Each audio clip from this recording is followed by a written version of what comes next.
Hi everyone friends. आज उम्मीद करता हूँ कि आप लोग मस्त होंगे और स्वस्थ होंगे और अपनी पढ़ाई के साथ बिल्कुल भी व्यस्त होंगे।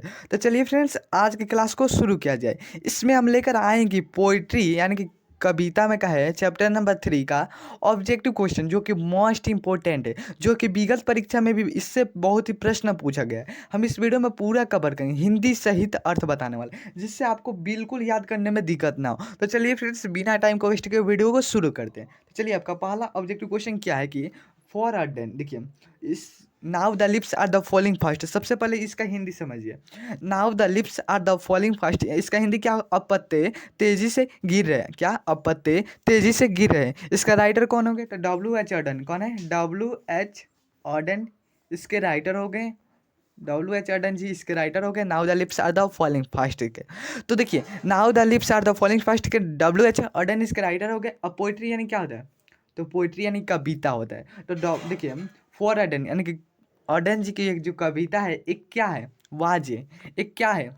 तो बताइए दोस्तों, ऑर्डन जी की जो एक कविता है क्या है? तो क्या एक हल्का खेल है यानी कि लाइट गेम है? क्या एक लाइट गेम है? तो क्या एक इंटरेस्टिंग गेम है? इंटरेस्टिंग यानी समझिए दिलचस्पी खेल होता है। सीरियस खेल है? क्या वो सीरियस गेम है? यानी कि सीरियस गेम यानी कि गंभीर खेल। और क्या ट्रॉबलेसम गेम है? तो यानी कि परेशानी भरा खेल है। तो कौन है इसमें से? ऑर्डन जी की कविता क्या है? तो ये एक गंभीर खेल है यानी कि सीरियस गेम। ऑप्शन नंबर इसका राइट ऑप्शन क्या हो जाएगा? Option number C right option हो जाएगा। देखिए, आपको पीडीएफ भी बिल्कुल फ्री में दिया जाएगा। इस नंबर पर संपर्क करें अगर पीडीएफ बिल्कुल लेना चाहते हैं तो 7349938551 पर व्हाट्सएप पर संपर्क कर, और इसका पीडीएफ बिल्कुल फ्री में दिया जाएगा। कोई भी चार्ज आपसे नहीं लिया जाएगा। चलिए फ्रेंड्स, दूसरा नंबर प्रश्न की बात करते हैं। इसमें क्या पूछा गया कि the line. The line, the line यानी क्या होता है? यह लाइन। यह लाइन कौन लाइन? यह लाइन, यहाँ से यहाँ तक जो है यह line. And the nightingale क्या है? And the nightingale is dumb, और कोकिला गूंगी है, इज टेकन फ्रॉम। ये जो लाइन है कहाँ से लिया गया है? एंड नाइटेंगल यानी समझिए, नाइटेंगल यानी क्या होता है? नाइटेंगल एक पक्षी है जो कि डम यानी गूंगी है। नाइटेंगल एक पक्षी है जो गूंगी है। ये जो लाइन है कहाँ से लिया गया है? तो now the lips are the falling fast से लिया गया। Option number C right option हो जाएगा। अगर जहाँ भी आप नाइटेंगल दिखे तो तुरंत हमारे now the lips are the falling fast पर। चलिए, तीसरे नंबर प्रश्न की बात करते हैं। इसमें क्या बचा कि and the night angle, and the night angle, और कोकिला गूंगी है। डम्ब, डम्ब यानी गूंगी होता है, नाइट एंगल यानी पक्षी है, और एंड यानी और होता है, नाइट एंगल यानी नाइट एंगल एक पक्षी का नाम है, और नाइट एंगल गूंगी है। And the dash will not, यहाँ पर ओम नहीं होगा, यहाँ पर कॉम हो जाएगा थोड़ा। तो देखिए, और नाइट एंगल गूंगी, और उसके साथ क्या नहीं आ सकता है? तो उसके साथ कॉम, कॉम यानी क्या नहीं आ सकता? तो क्या नहीं आ सकता है? एंगल नहीं आ सकता। एंगल यानी क्या होता है? एंगल यानी होता है कोड। क्या होता है? कोड। कोड, उसके साथ कोण नहीं आ सकता है। Option number C right option हो जाएगा। चलिए, 4 नंबर प्रश्न की बात करें तो इसमें क्या बचा कि nurses, nurses to grave the gone. Nurses, nurses क्या होता है ये समझिए। नर्सेज यानी यह होता है कि देखिए, मान लीजिए बड़ा बड़ा पेड़ रहता है, मान लीजिए बड़ा पेड़ कोई रहता है, उसके नीचे जो ये छोटा छोटा छोटा छोटा बहुत छोटा छोटा पेड़ रहता है, मतलब घास भूस से थोड़ा सा बड़ा रहता है। तो ये इसका काम क्या रहता है? उस पेड़ को मजबूती बनाए रखते हैं। इसी को हम क्या कहते हैं? नर्सेज कहते हैं। यह भी पेड़ जैसा ही रहता है, ट्री, इसको हम ट्री बोल सकते हैं। तो ये छोटा छोटा पेड़ रहता है, इसको मतलब नर्सेज। देखिए, इसमें क्या बचा कि नर्सेज, ग्रेव यानी क्या होता है? कब्र, कब्र की ओर। गॉन यानी जा रहा है। इज फ्रॉम, ये लाइन जो है कहाँ से लिया गया है? तो now the lips are the falling fast से लिया गया। Option number C right option हो जाएगा। चलिए, 5 नंबर प्रश्न की बात करते हैं। इसमें क्या बचा कि W.H. Orton on, and W.H. Orton जो है इस राइटर हैं, now the lips are the following fast के राइटर कौन है? W.H. ऑर्डन। ओन यानी क्या होता है? उन्होंने जीता होता है। द डैश प्राइज यानी कौन से प्राइज को 1948 में जीता था? W.H. ऑर्डन जी कौन से प्राइज को 1948 में जीता था? बताइए दोस्तों, 1948 में W.H. ऑर्डन जी कौन से प्राइज को जीते थे? तो वे पुलिट्जर प्राइज को जीते थे। कौन? Pulitzer prize. Option number A right option हो जाएगा। देखिए, आपको ऐसे भी पूछ सकता है कि W.H. Orton ji Pulitzer prize यानी कि कब जीते थे? तो 1948 ईस्वी में। इससे 2 ऑब्जेक्टिव क्वेश्चन हो जाएगा। चलिए, अगला नंबर प्रश्न की बात करते हैं। इसमें क्या पूछा कि इन द सेकेंड लाइन, क्या पूछा गया कि in the second line, second line में है इन यह जो कविता में पोएम है कविता, इसमें सेकेंड लाइन में now the lips are the falling fast जो कविता है इसका, इसमें सेकेंड लाइन में नर्स का मतलब क्या था, नर्स। तो नर्स हम बताए ना, छोटा छोटा पेड़ आता है, जो बड़ा पेड़ आता है उसके नीचे नीचे छोटा छोटा पेड़ आता है, उसी का हम ट्री भी क्या, एक ट्री है। Option number C right option हो जाएगा।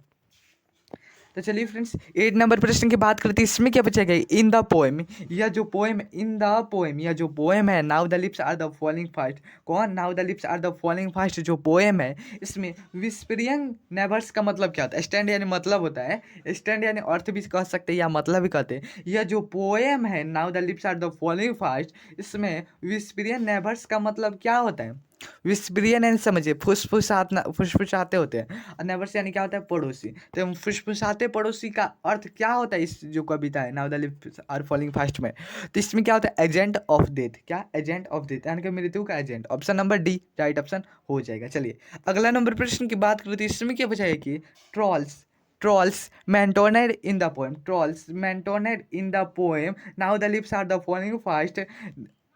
तो देखिए now the lips are the falling fast, trolls, trolls कहाँ का रहने वाला था, ये पूछा गया, ट्रॉल्स कहाँ का रहने वाला था, जिससे हम आपको ऐसे बताना है जिससे आपको याद हो जाए। ज़्यादातर आपके को मतलब किताब के हेडिंग से ही ऑब्जेक्टिव क्वेश्चन बनता है, जो मोस्ट मोस्ट रहता है उसी से। तो ये कहाँ का रहने वाला था, स्कैंडिनेवियन का रहने वाला था, कहाँ, स्कैंडिनेवियन का रहने वाला था। इसका सही उत्तर क्या हो, इसका सही उत्तर आपका ए हो जाएगा। देखिए अगर आपको वीडियो अच्छा लग रहा हो तो प्लीज़ लाइक कर दीजिए, चैनल को सब्सक्राइब कर लीजिए, ताकि हमारे द्वारा जितना भी वीडियो बनाए आपको समय समय पर मिल सके। देखिए इस ये जो पोइट्री का खत्म हो जाए उसके बाद हम क्वेश्चन बैंक लेकर आएंगे। चलिए अगला नंबर प्रश्न की बात करते हैं, इसमें क्या पूछा कि now the lips are the falling fast, now the lips are the falling fast is a poem, यह कैसे पोएम है, now the lips are the falling fast जो है वो एक कैसे पोएम है, तो एक नासावादी और एक कम आशावादी है, क्या, एक प्रेमिस्टिक और कम ऑप्टिमिस्टिक है, यानी कि एक नासावादी और कम आशावादी है। Option number C right option हो जाएगा। चलिए 11 नंबर प्रश्न की बात करते हैं, इसमें क्या पूछा है कि हु हैज कंपोज, कौन है जो इस कविता को लिखे हैं, कौन है जो now of the lips are the falling fast कविता को लिखे हैं, कंपोज यानी लिखना भी हो सकता है या आप रचयिता भी कह सकते हैं। तो कौन है, तो डब्ल्यू एच अर्डन जी है, कौन है, W H Ardern. Option number A right option हो जाएगा। चलिए फ्रेंड्स 12 नंबर प्रश्न की बात करते हैं, इसमें क्या बचेगा, Auden on the Pulitzer prize, Auden ji Pulitzer prize कब जीते थे, तो 1948 में, 1948 में यानी कि 1948 में ऑर्डन जी पुलिट्जर प्राइज को जीते थे। Option number B right option हो जाएगा। तो चलिए फ्रेंड्स अगला नंबर प्रश्न की बात करते हैं, इसमें क्या पूछा कि ऑर्डन वाज, ऑर्डन एक क्या थे, तो ऑर्डन जी जो है वो क्या थे, एक देखिए इस एक कवि भी है, एक गंभीर मतलब खेल भी है, एक वर्ष, ऑल ऑफ दिस। देखिए हम इसका हम एक ट्रिक बता रहे हैं कि अगर आपका ऑब्जेक्टिव क्वेश्चन ऐसे पूछ दिया जैसे मैं ऑल ऑफ दिस, अगर आंसर में रहेगा तो अगर आपको याद ना होगा ना तो ऑल ऑफ दिस ही मार दीजिएगा। देखिए इससे जैसा अभी विश्वास ना होगा तो आप ट्राई भी कर सकते हैं। आपका जितना भी किताब में इंग्लिश का है ना तो उसमें ऑल ऑफ दिस रहता है, तो 90% हम कह सकते हैं कि ऑल ऑफ दिस ही होगा। जब आपको याद ना हो तब स्थिति में कर सकते हैं। चलिए अगला नंबर प्रश्न की बात करते हैं, इसमें क्या बचेगा कि now the lips are the falling fast, now the lips are the falling fast ये क्या है, तो यह एक गीत है, क्या है, एक गीत। ऑप्शन नंबर क्या हो जाएगा, option number A right option हो जाएगा। चलिए फ्रेंड्स अगला नंबर प्रश्न की बात करते हैं, इसमें क्या बचेगा, now the lips are the falling fast, now the lips are the falling fast the frustration inherent in human life, now the lips are the falling fast में जो फ्रट्रैक्शन है वो ह्यूमन लाइन, तो क्या चीज़ ऐसा है जो कि मानव जीवन को निराशा लाता है। देखिए now the lips are the falling fast में क्या चीज़ है ऐसा है जो कि मानव ह्यूमन लाइफ को माने मानव जीवन को निराशा लाता है, तो क्या है, अधिनियमित। अधिनियमित यानी क्या होता है, सुनिए, अधिनियमित यानी इनएक्ट होता है इसका इंग्लिश, इनएक्टेस। तो इसका मतलब अधिनियमित यानी बेकार चीज़ होता है, क्या, बेकार। तो देखिए फ्रेंड्स अगला नंबर प्रश्न की बात करते हैं, इसमें क्या बचाएगा, W H Auden has written the poem, W H Auden ji इस पोएम को मतलब किस पोएम को लिखे हैं, डब्ल्यू एच अर्डन जी किस पोएम को लिखे हैं, तो now the lips are the falling fast को लिखे हैं, किसका, now the lips are the falling fast को लिखे हैं। Option number C right option हो जाएगा। चलिए अगला नंबर प्रश्न की बात करते हैं, इसमें क्या बचेगा कि द प्रेम्स आर, प्रेम्स क्या है, प्रेम्स, प्रेम्स क्या है, तो प्रेम से एक रोलिंग है, क्या, एक प्रेम से रोलिंग है। ऑप्शन नंबर क्या हो जाएगा, ऑप्शन नंबर इसका डी राइट ऑप्शन हो जाएगा। देखिए अगला नंबर प्रश्न की बात करें तो इसमें क्या बताया कि द ट्रेवल यानी कि the travels are we dash being moving towards और डेथ। तो देखिए यात्री कौन है, ये ट्रेवल्स यानी यात्री होता है। यात्री कौन है जो मृत्यु तक, देखिए यात्री कौन है जो कि मृत्यु की ओर बढ़ रहा है, यानी कि डेथ मृत्यु की ओर बढ़ रहा है। यात्री कौन है, सुनिए, यात्री कौन है जो कि मृत्यु की ओर बढ़ रहा है। तो कौन है यात्री, हिमालय, यानी कि मानव जीवन जो है वो मृत्यु की ओर बढ़ रहा है। चलिए फ्रेंड्स अगला नंबर प्रश्न की बात करते हैं। इसमें क्या पूछा है कि human life is not better.